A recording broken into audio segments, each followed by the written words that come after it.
Okay, we're going to look at section 2.4. This is meant to be a quick addendum video to what you can already find on the class website. Things we're going to talk about today are the different notations we see in this section.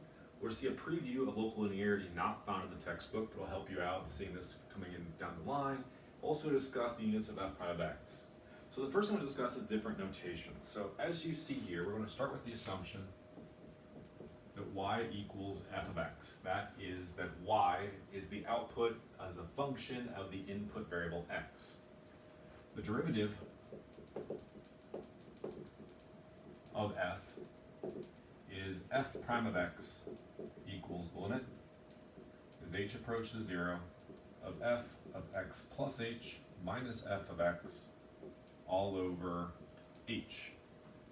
Now, I'm going to rewrite this slightly. Limit, leaving this blank for a second. Notice the top is a change in y. Write that simply as delta y. The bottom is the change in x from here to here, so I'll call it delta x. The idea being here that h equals delta x. From here, I'm going to change it to delta x goes to 0.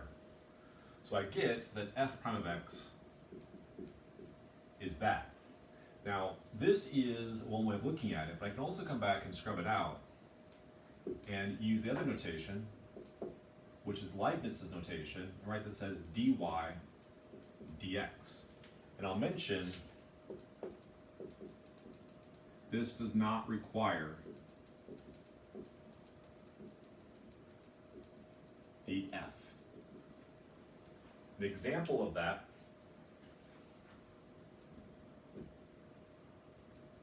if y equals x squared, sorry, f of x equals x squared, we'll see later that f prime of x equals 2x. The function x squared has a derivative equal to 2x. If you don't know that yet, that's totally fine. But to make this statement happen with the with Newton's notation, I had to call it f of x.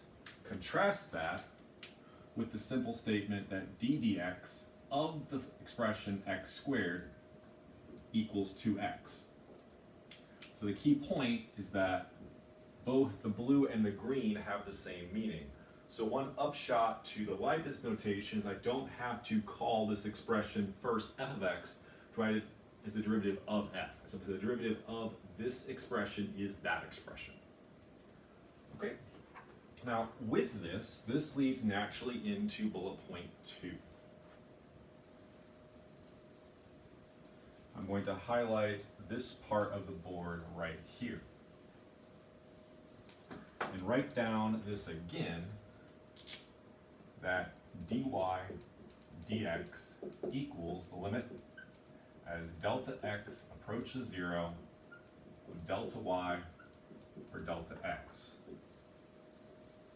You can kind of see where the notation actually naturally comes from. These are all the different secant lines which we take a limit of to create a tangent line. So in the normal cases, the limit approaches and it becomes then dy dx. Now, one way you can rewrite this is to say that dy dx is approximated by delta y, delta x. And the smaller the delta x,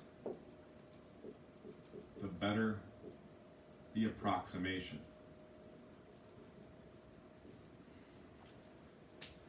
With this leads into a nice equation we'll see throughout the semester, is that delta y is approximated by dy dx times delta x. This is actually helpful with this section material as well. It'll help with the unit discussions you'll see later on. But it can also be written as delta y is approximated by, going back to the Newton method, f prime of x delta x. And this is actually what we're going to use as our tangent line, or the local linearity we'll be using later on in chapter 3. Okay?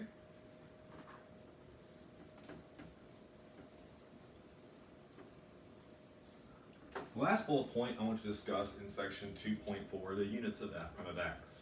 Now I'll mention on the website, our class website, there are some pre-built examples that discuss this in example form pretty well. But coming back to the idea that f prime of x is dy dx, which is the limit as delta x approaches 0 of delta y over delta x. This is in y units. This is in x units. So that's why I have written down here that f prime of x is in the units of y units divided by x units. So as an example, if f of t equals t squared is the position,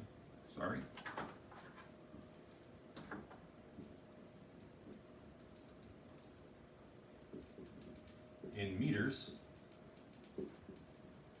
of an object after time t, in seconds,